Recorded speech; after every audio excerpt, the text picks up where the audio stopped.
Buen día, bienvenidos a nuestra clase de electrónica de potencia. En esta sesión vamos a abordar de forma breve la respuesta a una entrada escalón en el dominio del tiempo en un circuito RC. Y es que los circuitos RC, bueno, tanto los circuitos RC, resistencia capacitor, como los circuitos RL, resistencia inductor, se utilizan muy seguido en lo que son configuraciones basadas en electrónica de potencia. Por ejemplo, los circuitos RC son filtros que se utilizan para reducir las componentes de alta frecuencia en los voltajes en los dispositivos electrónicos, en las configuraciones basadas en electrónica de potencia. Es decir, dado un voltaje que tiene componentes armónicas que se le aplica a un circuito como este, se obtiene a la salida un voltaje con menor cantidad de componentes armónicas. Concretamente, pues esto es una configuración de un circuito que representa un filtro paso bajas. En esta sesión pues vamos a abordar un poco más desde el punto de vista de la respuesta en el tiempo, no tanto como respuesta en el dominio de la frecuencia, que es lo que se utiliza para analizar filtros, este circuito RC. Entonces lo que vamos a ver es el modelo matemático y la solución de la ecuación diferencial que modela este circuito. Entonces necesitamos obtener un modelo matemático. Es bastante sencillo el modelo matemático, es decir, la ecuación diferencial que modela el comportamiento de la variable que nos interesa analizar. En este caso nos interesa analizar la variable en las terminales, el voltaje en las terminales del capacitor, aquí, cuando se aplica una señal de entrada de este lado. Este circuito está compuesto de dos elementos, una resistencia y un capacitor. Entonces hay que establecer, bueno, el método de modelado que yo utilizo es primero establecer cuáles son las variables de entrada y cuál va a ser nuestra variable de salida que queremos analizar. En este caso la variable de entrada será el voltaje que se aplique de este lado al circuito y la variable de salida será el voltaje en las terminales del capacitor. A continuación establecemos las ecuaciones de cada uno de los elementos que intervienen. En este caso tenemos dos elementos, una resistencia y un capacitor. Entonces, las variables asociadas a cada elemento son voltaje en las terminales de la resistencia o la diferencia de potencial en las terminales de la resistencia, la diferencia de potencial en las terminales del capacitor y por supuesto la corriente que circula a través de cada uno de estos elementos. Entonces, las ecuaciones que relacionan estas variables para el caso de la resistencia es la ley de Ohm y para el caso del capacitor pues es esta ecuación diferencial que modela el comportamiento del voltaje en las terminales del capacitor y lo relaciona con la corriente que circula a través del capacitor por medio de una constante de capacitancia. Entonces, una vez establecidos estas dos ecuaciones, podemos establecer las ecuaciones de leyes de voltajes de Kirchhoff que relacionan el comportamiento de estos elementos. Tenemos que si aplicamos una ley de voltajes de Kirchhoff alrededor de esta malla, cuando este interruptor se cierra, nosotros tenemos que el voltaje de la fuente es igual a la caída de tensión en la resistencia más la caída de tensión en las terminales del capacitor. Por supuesto, ambas corrientes de los elementos son iguales. Cuando nosotros sustituimos estas variables en esta ecuación, nosotros llegamos a esta expresión, en donde si nos interesa analizar el voltaje en las terminales del capacitor, este término no lo sustituimos. Podríamos despejarlo de aquí, pero como aquí ya lo tenemos y nos interesa que aparezca en esta ecuación, no lo sustituimos. Aquí sí aparece R por I sub R en lugar del voltaje en las terminales de la resistencia. Esta I sub R la sustituimos debido a esta ecuación, a esta igualdad, por la corriente a través del capacitor. Y esta corriente a través del capacitor lo sustituimos por esta ecuación. Entonces aquí nos queda una ecuación diferencial de primer orden que tiene como variable de salida el voltaje en las terminales del capacitor. Podemos dividir ambos lados de esta ecuación por RC y nos quedaría finalmente el modelo que vamos a utilizar o la ecuación diferencial de primer orden que corresponde a este circuito, teniendo como variable de entrada el voltaje de la fuente de alimentación y como variable de salida el voltaje en las terminales del capacitor. Para determinar el comportamiento del voltaje en las terminales del capacitor, podemos resolver la ecuación diferencial cuando conocemos la variable de entrada. Para resolver para obtener el comportamiento de este voltaje, vamos a asumir que la señal de entrada va a ser una señal de tipo escalón unitario. En realidad puede ser cualquier otra señal.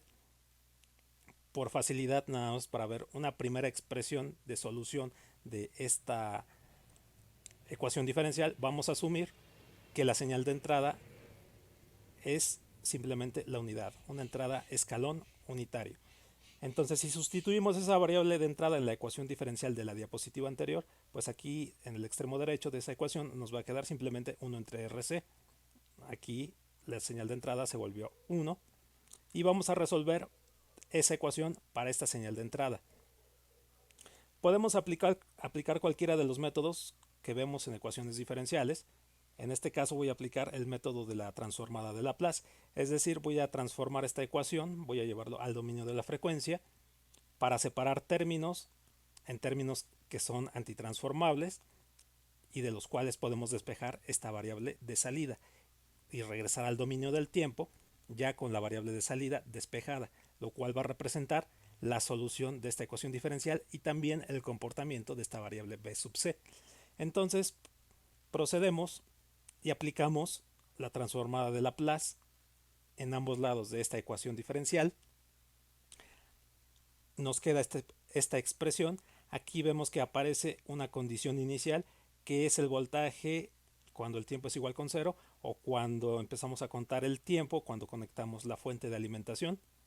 Es el voltaje en las terminales del capacitor. Es la condición inicial del voltaje en el capacitor.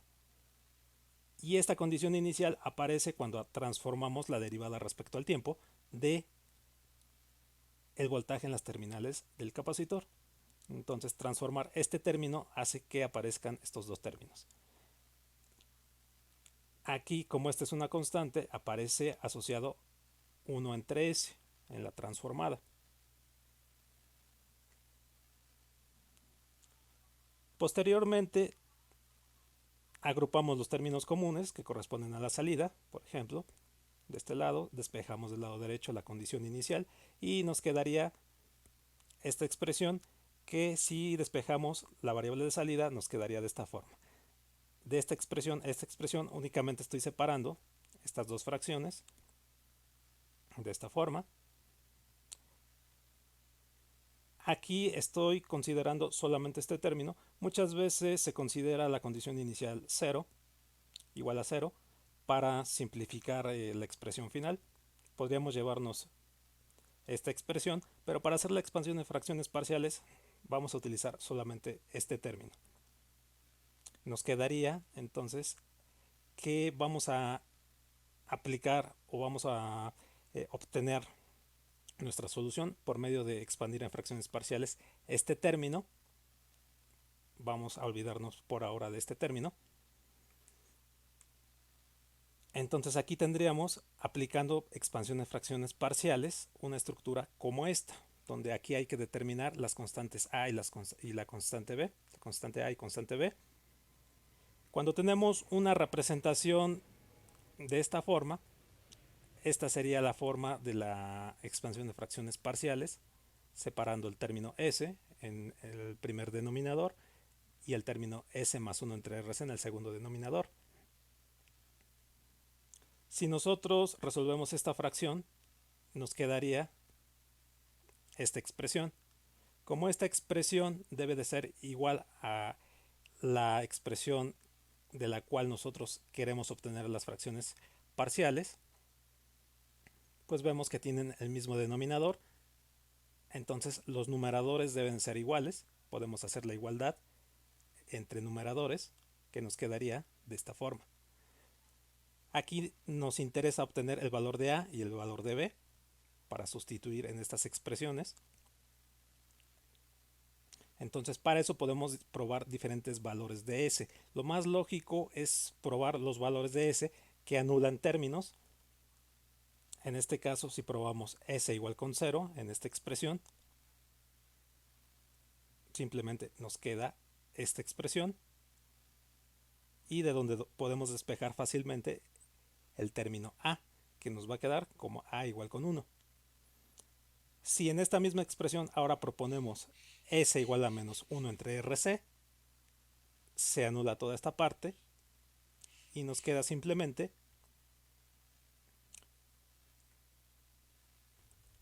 b igual a menos 1. Entonces aquí lo único que estamos haciendo es que s se sustituye aquí, se elimina esta parte, se sustituye aquí, queda b multiplicado por menos 1 entre rc. Entonces al resolver toda esta expresión nos queda b igual a menos 1. Teniendo los valores de a y de b, los podemos sustituir ya en nuestra expansión en fracciones parciales, con lo cual nos quedaría esta representación, que son términos que tienen una antitransformada directa. Si buscamos en tablas de transformadas de Laplace, podemos antitransformarlos directamente. Esto, la antitransformada de 1 entre s es 1, la antitransformada de 1 entre s más 1 entre rc es e a la menos 1 entre rc por t. Por supuesto aquí va asociado el signo negativo, y esto es para todo valor de tiempo mayor o igual con 0. Si nosotros nos hubiéramos llevado el término de la condición inicial, pues solamente este término directamente al antitransformarlo nos produce esta expresión de aquí, este término de aquí. Entonces si queremos considerar la condición inicial, pues nos quedaría una representación como esta.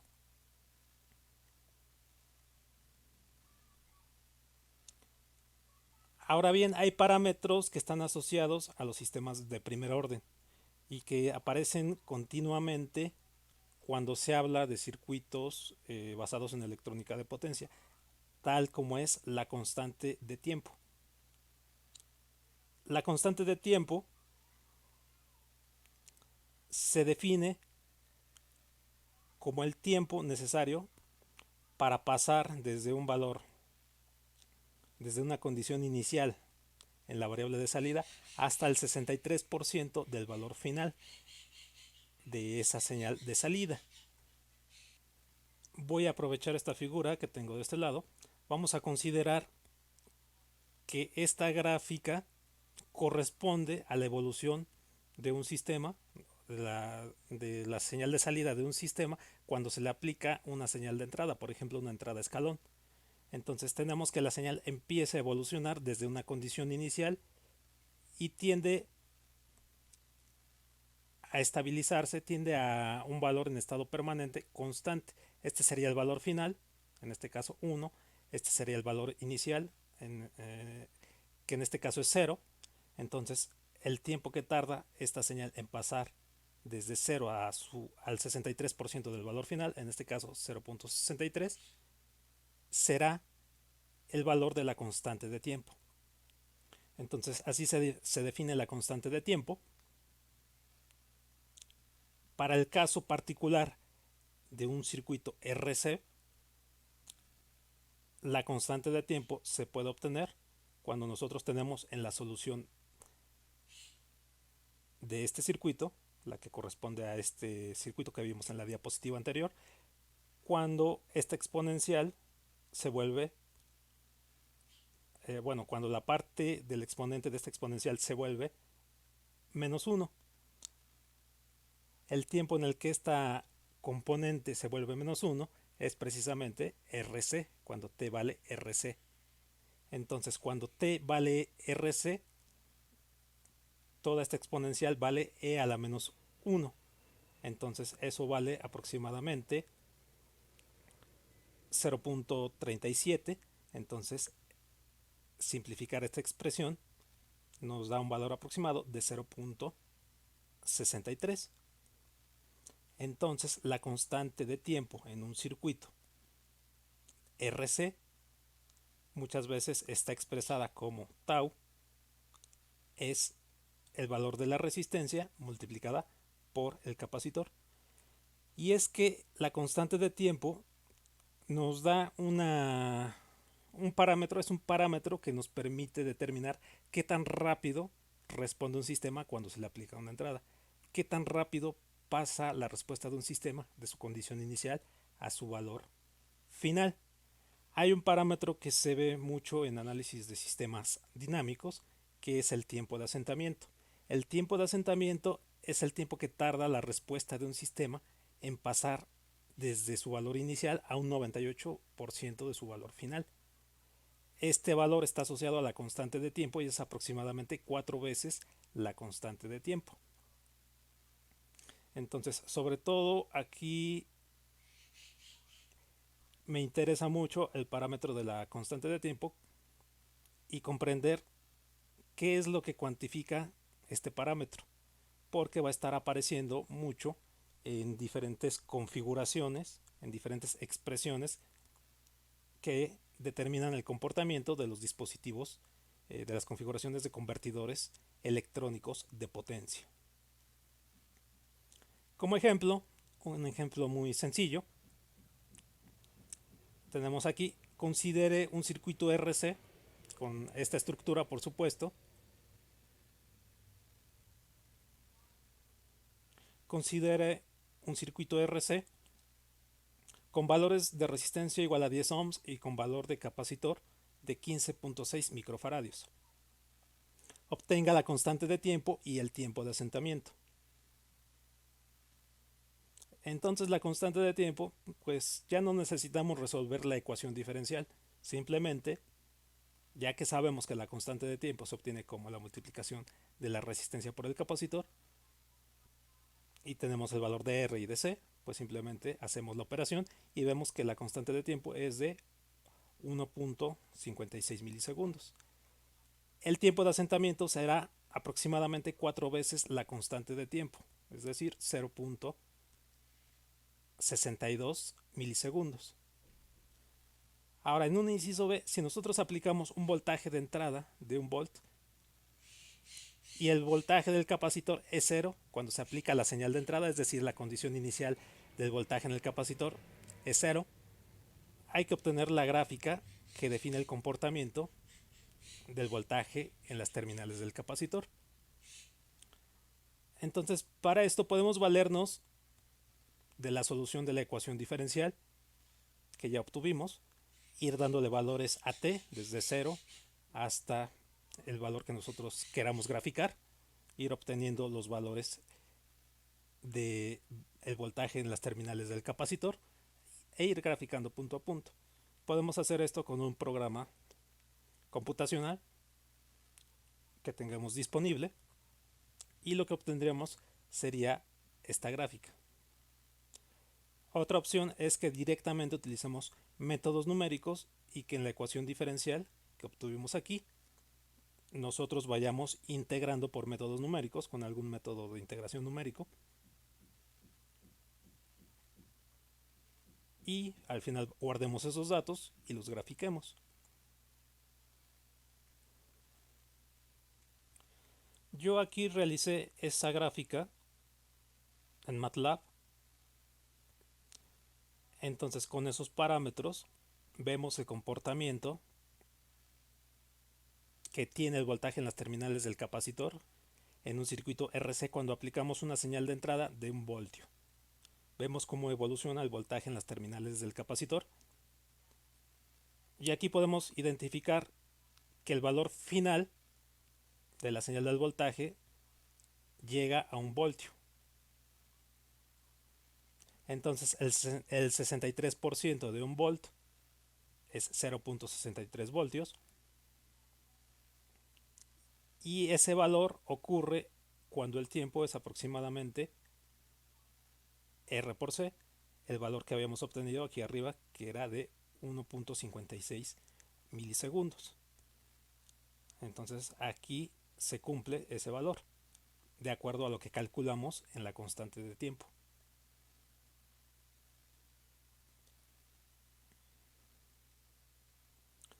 También les muestro la forma en la que obtuve esta gráfica. Hice un script en MATLAB y por método numérico yo obtuve la solución de esta ecuación diferencial. Veamos MATLAB.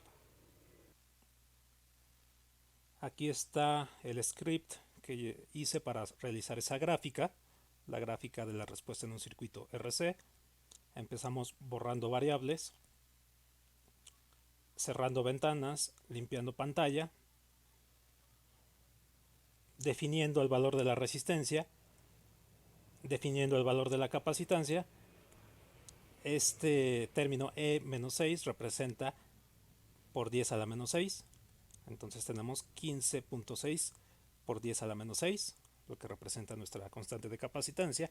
Aquí estoy definiendo intervalos de simulación, tiempo inicial de la simulación, los incrementos de tiempo, cada cuánto yo quiero realizar el cálculo de la variable de salida y el valor final en el que voy a detener la simulación. Estoy realizando la simulación aquí por un método numérico de integración. Aquí establezco la condición inicial del voltaje en el capacitor. Necesito una variable auxiliar también para el algoritmo de integración, que va a ser la misma condición inicial del voltaje en el capacitor. Aquí defino un contador y lo inicio en 1 para poder apuntar a diferentes componentes que voy a ir guardando en un vector para al final graficar ese vector. Aquí esta simulación la hago de forma iterativa, es decir, por medio de un ciclo for yo voy a repetir estos cálculos tantas veces como esté indicado aquí. Los cálculos dentro de este ciclo for se van a repetir mientras que se cumpla esta condición, es decir, a partir de un tiempo inicial yo voy a ir incrementando en un valor de t esta variable de t y voy a detener las iteraciones hasta que el valor de t alcance un valor de tf, que es este valor. Entonces esto se va a repetir pues muchas veces de acuerdo a estos datos que estoy poniendo. Esta es mi variable de entrada que representa el valor de la fuente. Aquí yo pude haber puesto cualquier dato, por ejemplo 10, 20, para que coincida con el ejemplo. El valor de entrada será 1 volt. Esta es mi ecuación diferencial, el modelo que obtuvimos, de donde yo despejé el valor de la derivada del voltaje del capacitor. Entonces, para resolver esa ecuación diferencial necesito integrar justamente la derivada respecto al tiempo. Aquí este término representa la derivada respecto al tiempo. Aquí tenemos el voltaje del capacitor. Inicialmente este voltaje del capacitor inicia con 0, pero una vez que entramos en las iteraciones, este voltaje tiene que actualizarse con el valor de la integral de esta expresión. Aquí tenemos la señal de entrada, que definimos aquí como 1. Aquí tenemos en estas dos líneas el algoritmo de integración, que es bastante sencillo. Tenemos que la integral de esta expresión va a ser igual a un valor inicial, que está definido aquí arriba, más el valor de la derivada, en este caso la derivada de b sub c, multiplicado por los incrementos de tiempo, que están definidos aquí y acá arriba. Posteriormente, cuando se hace este cálculo, se tiene que actualizar el valor de la condición inicial. Ya no va a ser el valor original de 0, sino este valor inicial en esta expresión se tiene que actualizar con el valor de b sub c. Entonces estas dos líneas representan nuestro algoritmo de integración. B sub c o bc va a representar el valor del voltaje en las terminales del capacitor, y en esta expresión yo voy a guardar este dato en un vector, en la componente n de un vector. Entonces en la primera iteración n vale 1, en la segunda iteración, debido a este incremento que aparece acá, n se va a incrementar en 1, entonces el segundo dato se va a guardar en la segunda componente de un vector llamado bc con mayúsculas, y así en la tercera iteración vamos a tener un tercer dato que se va a guardar en una tercera componente de este vector. También voy a crear un vector de tiempo llamado tiempo, en donde voy a ir almacenando justamente el valor de esta variable que me va a definir el intervalo de tiempo de la simulación. Entonces aquí voy a guardar un vector que me va a representar el tiempo. Al final de este ciclo for, bueno, antes de terminar con el for, realizo el incremento del contador para ir guardando los siguientes datos en las siguientes iteraciones en la componente n, justamente, de estos vectores.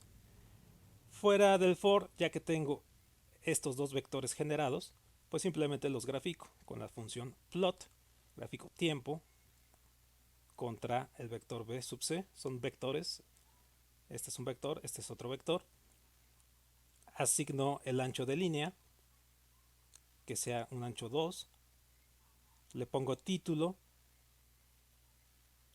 con este comando, le pongo etiquetas con xlabel, la etiqueta del eje X, la etiqueta del eje Y, y activo una rejilla. Entonces, eso nos produce esta señal. Y esa señal es la que yo puse aquí. Bueno, me estoy basando en estas dos referencias, la bibliografía de electrónica de potencia de Hart, de Daniel Hart, y la de sistemas de control para ingeniería de Norman Nice. Les agradezco mucho su atención en esta sesión y los espero en la siguiente sesión.